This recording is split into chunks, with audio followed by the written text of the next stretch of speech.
Ever notice that the recycling rules change from time to time? Well, here's a new one. They want you to keep the cap on a plastic bottle like this water bottle so that it stays three-dimensional. Photographer Pete Santo has the story from Burlington County.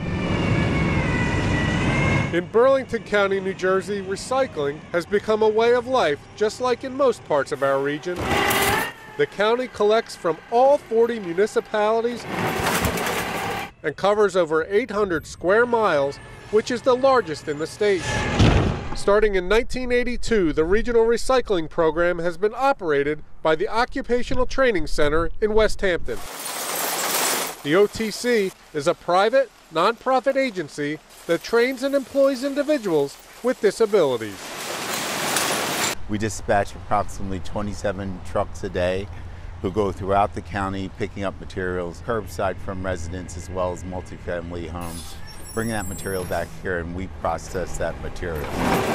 The plant workers sort and separate the nearly 350,000 pounds of material that come into the facility every day. What our workers primarily do is they make sure that things that aren't supposed to be in the recyclables are removed. Things such as cords, big steels, things that might be a hazard to the equipment.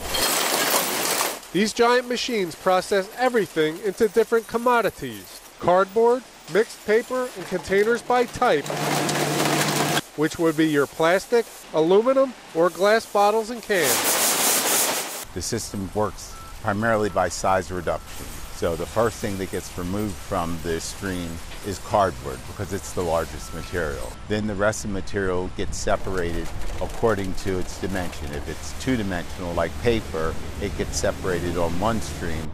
If it's three-dimensional like a container, it gets separated onto another stream.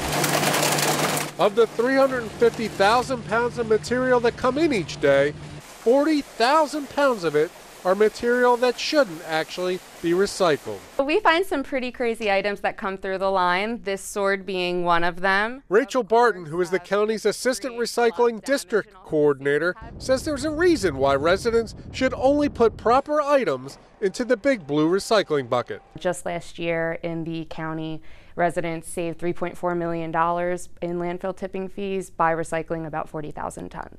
In 2014, single stream collection started, which is where you can put most recycled items into one lone recycle container.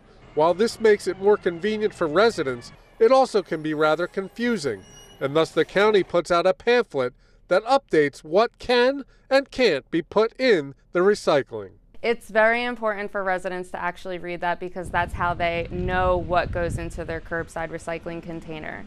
Not only does it contain the do's, what to recycle, but it also contains the don'ts. The list of don'ts is quite extensive, but here is a list of just some of the items that should not be recycled. The OTC wants residents to call them on the recycle hotline if they are unsure of an item, and they also have a free app that can be downloaded called Recycle Coach. We just want the basic things to be recycled. Your bottles and cans from your household, make sure that they're empty. Any papers that you have, cardboard, cereal boxes, newspaper, magazines, junk mail. If it's a questionable item, when in doubt, today we say throw it out. Throw it out in the regular trash. Throw it out in the regular trash. Nothing flat. So if it's not a three-dimensional bottle or food container that is a number 1, number 2, or number 5, we don't want it. When the material reaches the end of the plant, it is baled and sent to different recycling markets. Each bale weighs 1,200 pounds. They collect 130 bales of paper and cardboard and 40 bales of plastic bottles and cans a day, which equates to 48,000 tons of product a year.